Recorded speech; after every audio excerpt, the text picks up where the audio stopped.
রাম রাম বন্ধুরা, নমস্কার। আশা করছি তোমরা সবাই খুব ভালো আছো। বন্ধুরা, India post office GDS new recruitment 2024-এ যারা ফর্মটা আবেদন করেছো, বিশেষ করে যারা সেকেন্ড মেরিট লিস্টের অপেক্ষায় ছিলে এবং সেকেন্ড লিস্ট জারি হয়ে যাওয়ার পর যাদের সিলেকশন হয়নি, তোমরা কিন্তু অনেকে ডিমোটিভেট হয়ে যাচ্ছ।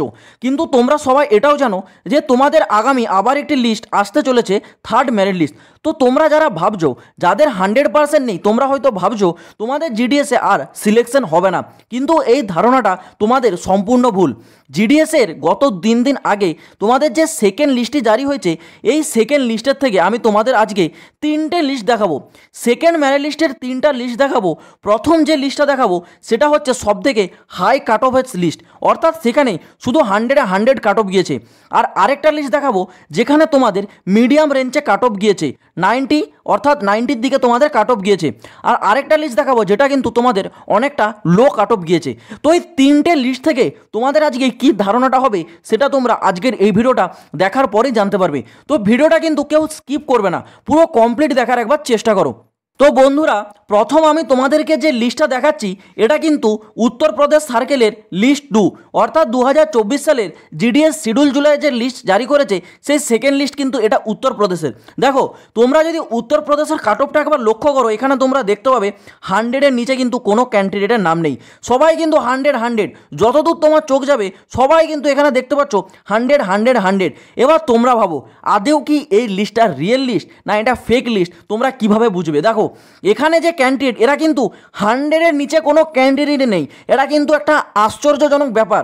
উত্তরপ্রদেশে মানে মাধ্যমিকে সবাই 100 পেয়েছে, এত ব্রিলিয়েন্ট স্টুডেন্ট। এখানে দেখো, তুমি যত দূর দেখবে তত দূর কিন্তু 100 ভাই, 100-এর নিচে না কোনো কাট অফ নেই। এবার তোমরা ভাবো এই যে 100 এটা সেকেন্ড লিস্টের কাট অফ, ফার্স্ট লিস্টেও এরকমই 100 গেছে, তাহলে এগুলো কি আদৌ রিয়েল ক্যান্ডিডেট? আর এটা শুধু উত্তরপ্রদেশের ক্ষেত্রে নয়, এটা উত্তরপ্রদেশ সহ ভারতবর্ষের বাকি যতগুলো রাজ্য রয়েছে সবই রাজ্যের কিন্তু একই অবস্থা। নেক্সট দেখো, আমাদের ওয়েস্ট বেঙ্গল সার্কেলের ক্ষেত্রে লিস্ট 2-তে যে কাট অফটা গিয়েছে সেটা প্রথম লিস্টের তুলনায় 1 থেকে 2%, বেশি না, 1 থেকে মাত্র 2% হলো কাট অফ কিন্তু একটু ডাউনফল দেখা গিয়েছে। কিন্তু তাও কিছু কিছু জায়গায়, কয়েকটা জায়গায় দেখতে পাবে সেখানে এখনও পর্যন্ত 100 রয়ে গেছে। আর তার মানে শুধু এই নয়, যারা 100 আছে তারাই ফেক ক্যান্ডিডেট, আর এখানে যারা 95, 96, 97, 98, 99 দিয়ে আবেদন করেছে তারা সবাই রিয়েল, এটা একদমই নয়। এখানেও কিন্তু প্রচুর ফেক ক্যান্ডিডেটের সংখ্যা রয়েছে। মানে তোমাদের যে লিস্ট 2, এখান থেকেও সেইভাবে দেখতে গেলে মাত্র 10 থেকে 15% ক্যান্ডিডেট কিন্তু রিয়েল ক্যান্ডিডেট আছে, আর বাকি তোমাদের 70 থেকে 80% ক্যান্ডিডেট কিন্তু একেবারে ফেক ক্যান্ডিডেট। মানে এখানেও কিন্তু বেশিজন ক্যান্ডিডেট তোমাদের চাকরি পাবে না। এরপর আবার তোমাদের যে থার্ড লিস্ট সেখানেও কিন্তু প্রচুর ক্যান্ডিডেটের নাম আসবে। নেক্সট দেখো, এখানে নর্থ ইস্টের সেকেন্ড মেরিট লিস্টের অবস্থা কী। নর্থ ইস্টেও সেকেন্ড মেরিট লিস্টে কিন্তু অনেকই ফেক ক্যান্ডিডেট আছে।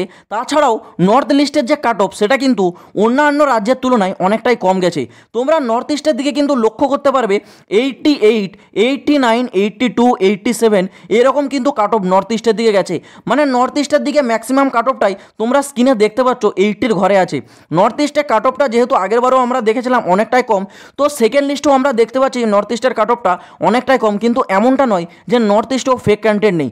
ফেক ক্যান্ডিডেট ভারতবর্ষের প্রতিটা রাজ্যে কিন্তু বিরাজমান করছে। মানে সমস্ত লিস্টে তোমরা কিন্তু বেশিরভাগই ফেক ক্যান্ডিডেট দেখতে পাবে। এরকম করে কিন্তু তোমরা যতগুলো লিস্ট জারি হবে ততগুলো লিস্টে কিন্তু ফেক ক্যান্ডিডেটের সংখ্যা পাবে। তো তোমরা কেউ ভয় পেও না, ঠিক আছে? আর ডিমোটিভেট কেউ হও না, কারণ এরপরেও তোমাদের থার্ড লিস্ট আছে, তারপর আছে তোমাদের ফোর্থ লিস্ট, তারপর আছে ফিফথ লিস্ট। আমি বারবার করে বলছি এই 5টা লিস্ট কিন্তু তোমাদের কনফার্ম।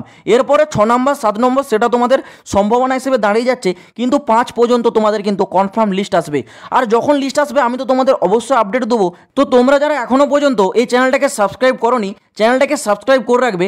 এই চ্যানেল তোমাদেরকে India post office GDS related সমস্ত লেটেস্ট আপডেট সব থেকে আগে দিয়ে থাকে। তো আশা করছি বিষয়টা আমি তোমাদেরকে বোঝাতে পারলাম। যদি তোমাদের কোনো প্রশ্ন থাকে কমেন্ট বক্স খোলা রাখছি, কমেন্টে কমেন্ট করবে। তো চলো বন্ধুরা, আজ ভিডিওটা এই পর্যন্ত। দেখা হচ্ছে আবার পরের ভিডিওতে নতুন কোনো আপডেটের সাথে। জয় হিন্দ, বন্দে মাতরম।